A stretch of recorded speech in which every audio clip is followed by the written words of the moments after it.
afternoon and welcome to a very special episode of Ask AJ. I feel like it's been a really long time since you and I sat together on the sofa and did Ask AJ.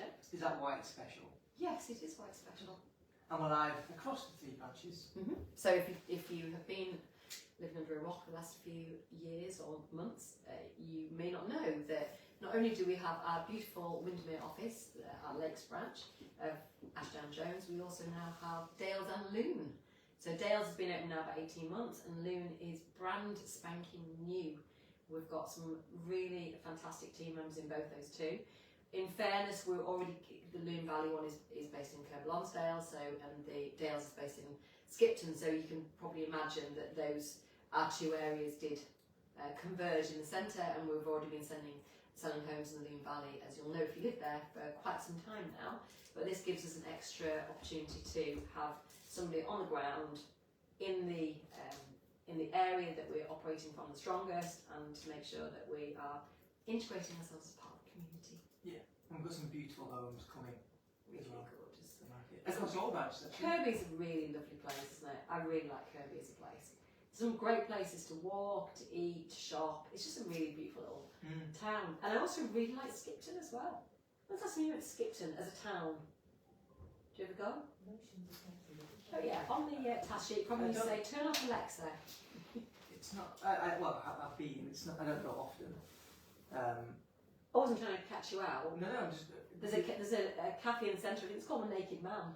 There's no Naked Man there. I know, I've looked, but they do very nice scones. Skipton's a lovely little village as well. I think it's very much up and coming. It's got I think it's the Falcon Manor Hotel, which is absolutely gorgeous. The food there is amazing. It's got some really lovely countryside, walking, running. It's got a river running through it with a little play area in the middle, which is really pretty. We should go, shouldn't we? We should go and take the farm. Ilkley's the farm. Yeah, the farm. The farm with a capital F. Sam's farm. Ilkley's lovely as well. Ilkley's really gorgeous, yeah. And there's some nice villages around there, isn't there? You may not know this, you know this. I live at one end of the Dales Way, and it's 81 miles from my house to Ilkley. It's a cool story. It's a cool story, and I'll tell you why, because that is basically where we cover Ashdown Jones.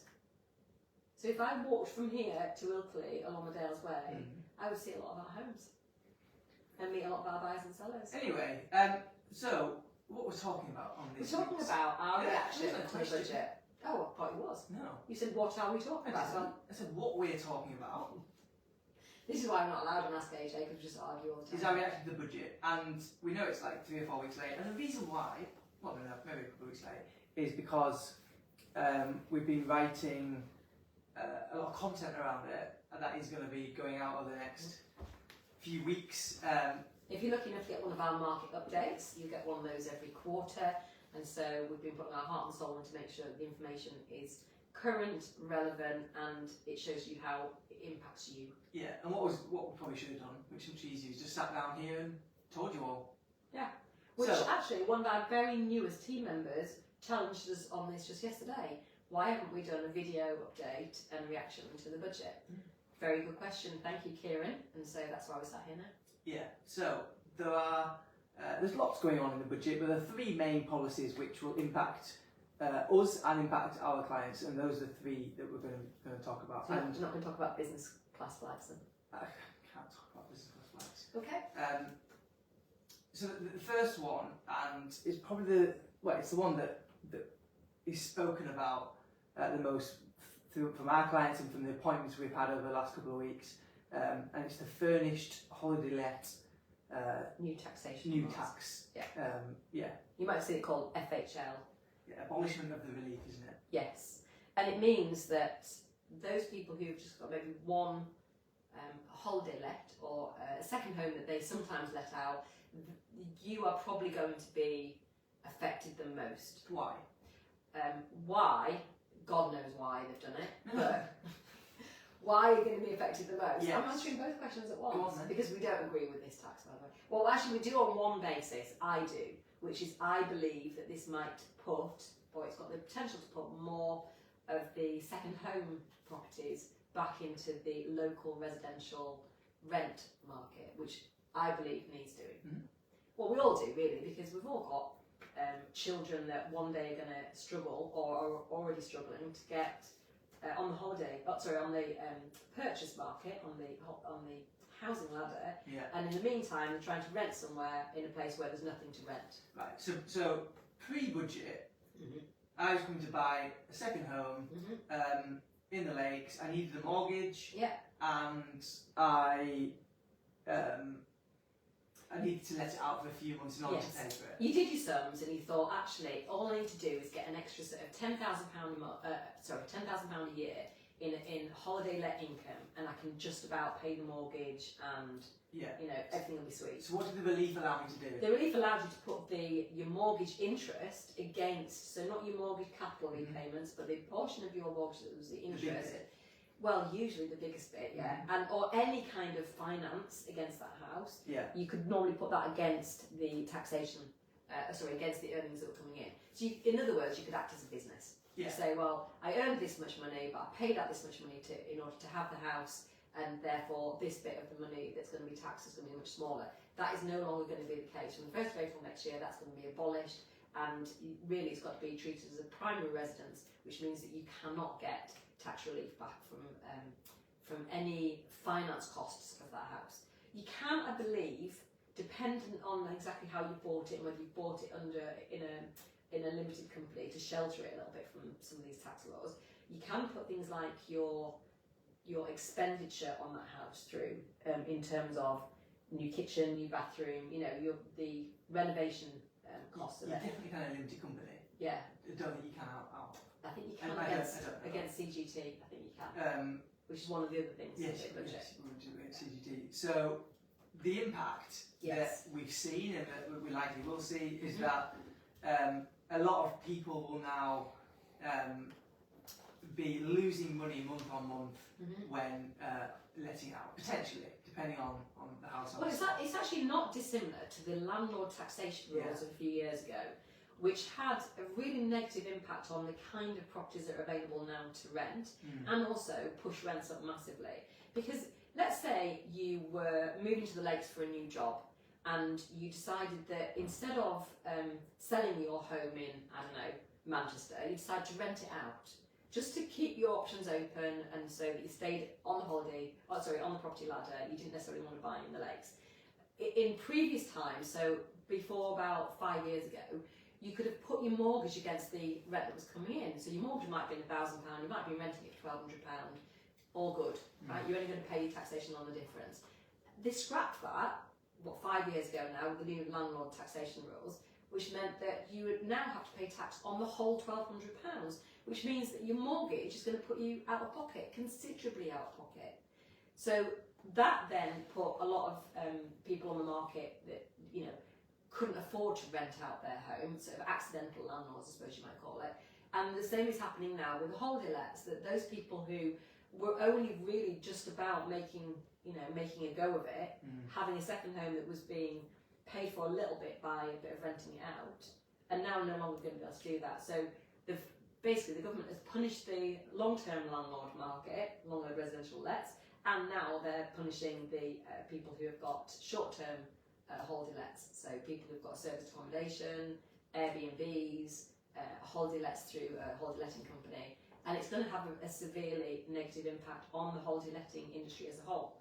However, there are pluses to this, aren't there? We hope so. It's going to help. Although I don't think it's going to have a huge impact. No. What we weren't sure about was whether you'd end up having to pay the council tax on a home that is a holiday let, and at the moment you don't. You can, as long as you rent it out for 90 days a year, you can class it as a business for business rates purposes, which may mean you pay nothing on there, or £100. So that would have been a smart idea. Yeah, well, at least so places like Elterwater, where 70% of all the homes in Elterwater are second homes or holiday lets. Right, so there's no money going into the local economy there, because everybody is just paying, all those owners are only paying a very, very small amount of taxation, as in Council tax. Yeah, they're not paying council tax; they're paying small business rates instead. But they'll probably get or relief. They will get relief. Yeah, and the problem there is, well, who's paying for you know, all the local infrastructure there. There's no money going into the economy, and it means also, because there's so many lets there, you know, how does the pub survive, the shops survive, the post office survive? Mostly they don't. The schools survive. Yeah. You know. Yeah, I could argue the pub bit is probably better. Holidaymakers probably spend more money than locals would. I don't know, you go into the Britannia Inn in February, there is nobody in there, but I agree with you. It's just because it's holiday lets and not people living there all the year round then. Yeah. But then what else have you got to do in Elsewater in February? Other than go to the pub? Hike? Who knows? Yeah, I think we've So, yeah, we think it's going to be we've more covered. homes on the market from this FHL yeah, taxation. and we've seen it already. We've got quite a few coming in. Yes. And the challenge throughout this whole budget, we'll go through the next two a bit quicker, is that But it's important. I there's- find it an important part of the budget, this one. interrupting Sorry. me, is that there's lots of reasons to sell, but there's next to no reasons they're giving people to buy. So in other words, the government are incentivising, financially incentivising sellers, and at the same time not financially incentivising buyers, Yeah. even though at the moment there is more supply than demand. Yes. Yeah. So we're hoping it doesn't happen, but they're almost pushing the market to a saturation point. And all they needed to do was just Frustrating. counter it with one thing, for example, stamp duty, holiday, or some kind of incentive for purchasers, and haven't done it. The next two are capital gains tax, Yeah. changes to that. Yeah, reduction from 28% I think we know why to they're doing that. 24%. Yeah, it's a bit of a headline grabber. I don't think it'll make much. No. It's not going to move the market. I mean, it might be a slight reason for some people to sell, but other than that, And that means that they're also abolishing, is that right, the business asset disposal relief.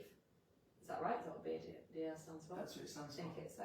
Which means that if your holiday let is classed as a business, when you sell it, you're not going to be paying 10% of capital gains tax. You'll be instead paying the 18 to 28%. Yeah.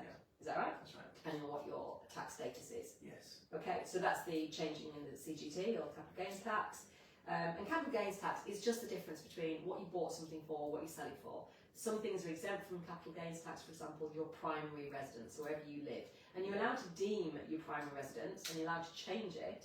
And you've got like a 6-month window as well, I think. Just some minus fees Yes. Okay. or costs. Yes. As a married couple, can you have 2 primary residences? One each? Yeah, That's good.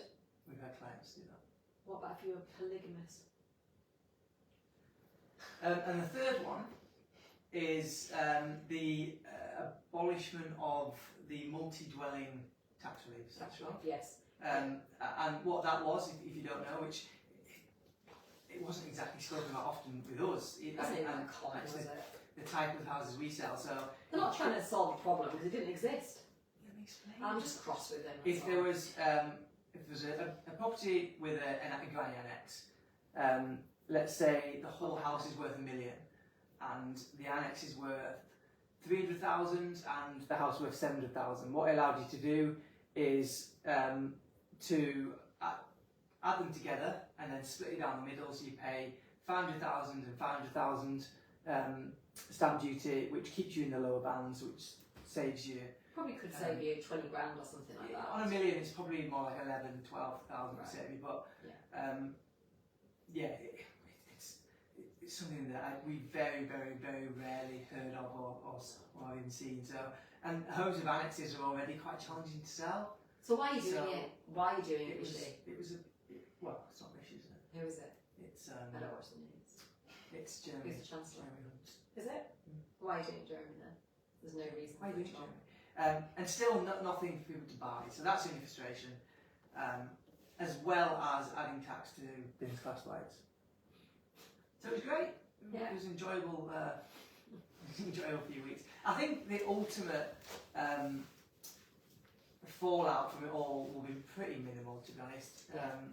And there'll be a flurry onto the market now. Yeah, There may be another flurry on the market just before April next year when Yeah. it comes into effect. with the licensing as well. Yeah. And they're still saying everywhere the licensing is going to come in this summer. This is licensing Good luck of, with- of furnished holidays. Yeah, good luck with that. How are they going to get through Good this luck summer? with that. It's nowhere near, is it? No. It's going to be next summer at the very least. Yeah. So yeah, a few changes. I do believe that the holiday let industry needs to be better regulated, because if you go and stay at an Airbnb, you don't know whether it's got any fire regs, building regs. You don't know whether there's. They don't. Well, exactly. So Yeah. you don't know whether it's a good enough standard for you to take your family to. And if it's a big house and there's like, I don't know, we're going to a big house in the Peak District, aren't we, through Airbnb in May? Yeah. Yes, you are coming. And there's going to be like 18 of us in a big house. What, you know, where are the fire regulations? And Without them, I'm not coming. Yeah, I think they've wanted to challenge Airbnb for a while, haven't they? And this budget feels like a war on Airbnb and similar, and a war on second homeowners. But it will be good for, I believe, local renters across the 3 branches, and I believe it will be good for for hotels as well, who have really struggled in the last few years against Airbnb. Yeah, it's something positive for them. Because hotels are regulated, Airbnb Yeah. isn't regulated. It just evens it up a little bit. It also means, if I'm right, and it does mean more local rental stock available, that at least the hotels will be able to recruit. Because that's been a big challenge as well. So not only did the hotels lose a load of customers, they also couldn't find anywhere for their staff to live, so they've had to overpay for the staff. So yeah, I think there's going to be a few good positives, but ultimately it's a bit of a Headline grabbing. It's a bit of a Nonsense. a bit superficial as a budget, we think. But let us know what you think. Pop your comments below. We'll read every one of them and answer them. Whether there'll be any intelligence in our answers or not, or just me ranting, who knows? But we'll see. Wherever you are today, have a lovely afternoon and see you soon.